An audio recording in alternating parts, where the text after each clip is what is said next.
Okay? Oh, salamat po. Di Bakit nung araw, ready mag-celebrate ng Christmas? Lumaki ko sa iglesia yun eh. Oo, pumupunta pa ako matandang Peles. Namamasko kami roon. Hindi ba namamasko kami roon?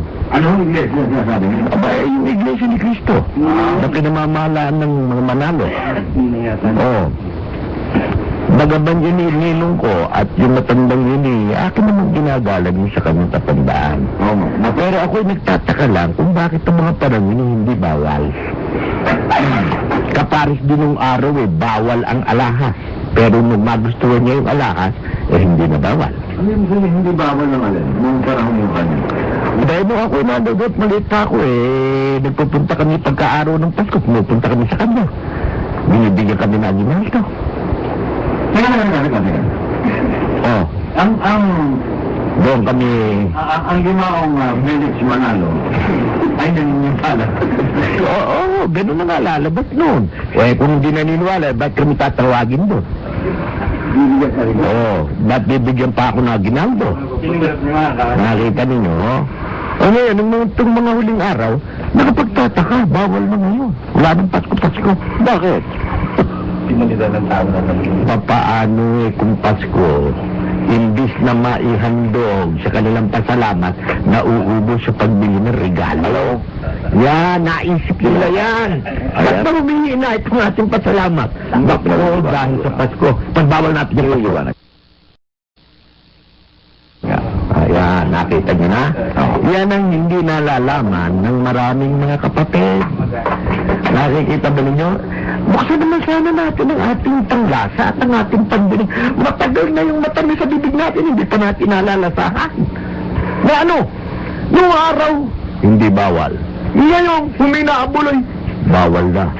Imbis na mapunta sa mga regalo o saan mong paghahandaan kung Pasko, doon sa pasalamat na lang nalagay. Anong katwiran yan? Ganyan ba aral ng sugo? Ha? Tapos simula hindi alam? Nung malapit na mamatay, bawal na. Oh, saan ang katwiran dyan?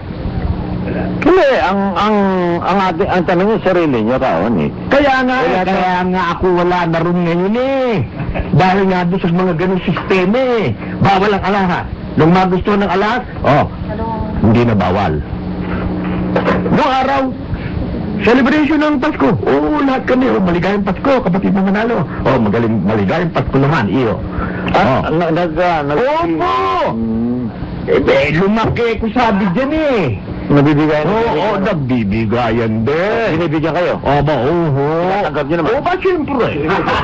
Ba't hindi tatanggap ibigay? Dahil lalo na yung matagal. Sila, binibigyan din naman niya. Tinatanggap din naman nila. Opo. Talagang ganyan Bakit?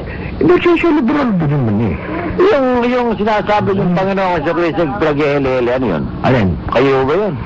Malay. Kinakantahan pa ninyo? Ano? Ang Panginoon sa Kristo bilang Panginoon, bilang Diyos? Hindi. May awat pa noon sa seminaryo na si Kristo Diyos. Hindi yung iglesia niya. Nang pasimula, hanggang nung nagturo lang itong si Salvador de la Cruz na si Kristo tao, si Badong, na taga Mindoro, bago na ang doktrina. Hindi na Diyos si Kristo. Dati Diyos. At sabi naman ni Ginoong, yumao na rin yung aking kinakapatid na yun, si Benjamin Santiago. Ang sabi niya, kung gusto niyong tanggapin, si Kristo Diyos na may Diyos. Hindi kinikilala din pala niyo yung Diyos. Nandito sa pasugo yun. Maliwanag. Kung gusto niyong tanggapin, si Kristo Diyos. Talaga naman tinatanggap nila si Kristo Diyos. Ngayon na lamang itong mga huling araw na talagang ipinagdidikdik ang tao, hindi na Diyos. Pero nang pasimula, Diyos. Mga awit sa inaryo, Diyos. Na hindi pa nagtuturo ngayon ito si Salvador de la Cruz. Si Badong de la Cruz na taga Mindoro, patay na rin yun. Nasabihin, kapatid Malo, bakit yan sabi ni Kristo ni tao? Tama nga. Hindi ba Diyos si Kristo? Diyos tsaka tao. Ngayon wala na yung Diyos, tao na lang. Mga aral na yan. Bakit paano nga naman? Tawagan ng pansin yan? Kasi may nababasa nga naman sa Biblia, pinagdidiinan tayo sa Biblia, ang taong si... Talaga naman totoo, tinatanggap natin Oh, kaya nga yung isang minito napamulagat eh. Yung sabihin niya, eto, gato na, si Kristo tao. Sako, sino tututo dyan? Maliwanag sa Biblia yan. Sige, Hindi ba kayo naniniwala na si Kristo Diyos po? O ibig mo sabihin, kung ako maniwala si Kristo Diyos, hindi na ako maniniwala si Kristo tao? Paano kung yung Diyos naging tao? sige mo na. Kung si Kristo ay Diyos, no?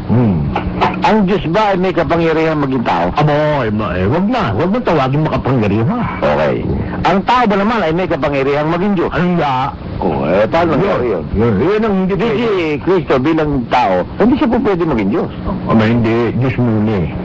Kayo naman bali. Inuuna niyo. Yung huli, ginawa niyo una. Wag naman ganyan. Parang yung, nauna ka sa iklog at sa manok. Hindi yung manok. Manok ang nilalang, hindi yung itlog. Yung manok muna. Sabat kung walang manok, walang mangingitlog. Wala naman itlog, wala naman manok. Ha? Kung wala itlog, walang manok, walang pipisain eh. Alin? Ay, bilang manok eh, kaya lamang... Kung walang manok, walang itlog. Oh. Kung walang itlog, wala rin pipisain manok. Ganyan na lang yun. Sapat dumami na nga. Ganun na nga ang pagdami. Pero ano ang una? Ano ba? Adan ang una. Ang manok ba ang manok ba nilalang? Opo, lahat ng hayop, yun na lang. Yun ang una. Paano magkakaroon ng reproduction? Hindi ba pag-usapan din lang yung paglalang? Opo. Eh bakit naglalang pang Diyos ng mga hayop na hindi pinakikinabangan, nakakasakit pa? Ha? Para ipakita kapangyarihan ng Diyos. Baka ang akala niyo ang kaya ko lang gawin yung mabuti. Ito, kakagating kayo niya pagkakailulukulo ko. Di marunong din ang Diyos. Makapangyarihan talaga. Oo. Baka akala niyo marunong lang ako gumawa ng puti. Gagawa din ako ng itim. O kaya may itim na tao. Ito nga, ganyan yun eh. Ha? Kaya nga, sabi ng Diyos, niligay ko sa inyong harapan ang mabuti at masama. Ang piliin niyo yung mabuti. Okay. Alin ang mabuti? Ipagdiwang siya ito sa kanyang kapanganakan. O, ba't ngayon bawal na sa inyo? Nung araw okay. Kita nyo na yan. Bakit nung araw, bawal ang alahas? Ngayon, okay na. Nung araw, walang kwenta lamang. Nung araw, walang wete. Ngayon, meron na. Ang dami niya. Teka. Ang dami niya. Uy, buksan natin ang ating pag-iisip at ang ating puso, mga kapatid. Ako hindi nagagalit sa inyo.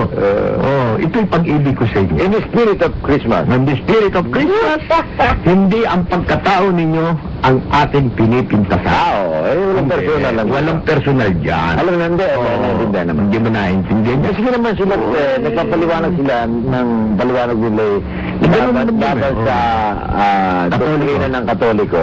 Hindi naman nila nilalagay yung kanilang sarili na para personalin. Ano kaya yung ibig nila sabihin na ang mga Katoliko sa demonyo? Ay, hindi, yung sa gawain. Sino na inyo? Sa gawain yun, sa gawain. Yung gawain sa demonyo. Yung protestante, ganun doon, yung gawain ng protestante sa demonyo. Nung patungan ng kamay ang kanilang kapatid na matanda ng mga protestante, di gawa din ng demonyo yun. Hindi naman, nakakita lang kayo nakaprasong butas, pinalaki ninyo eh. Pwede naman pagurong bahala ng bagay na yun eh. Pinalalaki lang ninyo eh. Tingnan mo ang baksik ng utos ng Diyos, kahit tuldok, kahit baksik. Baksik lang po. Utos ng Diyos. Ni tuldok, ni kudlik, huwag ka magbabawas, huwag ka magdadagdag. Ito, limpak na pagbabago, hindi pa nararamdaman at napupunat. Kapatid, okay. Buksan naman natin ang konti. Thank you. Ano naman po? Okay, ikaw ni Santiago mga kaibigan, ha? Po, lalabas na maling paniniwala yung Disyembre 25. Preparatory to that maling paniniwala, ginagamit yung simbang gabi o tawag dyan yata Misa de Gallo. Yung po Misa de Gallo na yan, bagay kung Misa de Gallo, ibig sabihin Misa ng tandang yun dahil yung Gallo tandang po at yun namang Gallina yun naman inahing manok na may sapula na masarap na itinitinola yan. Hindi, ibig sabihin niya na kasi madaling araw eh. Opo. Madaling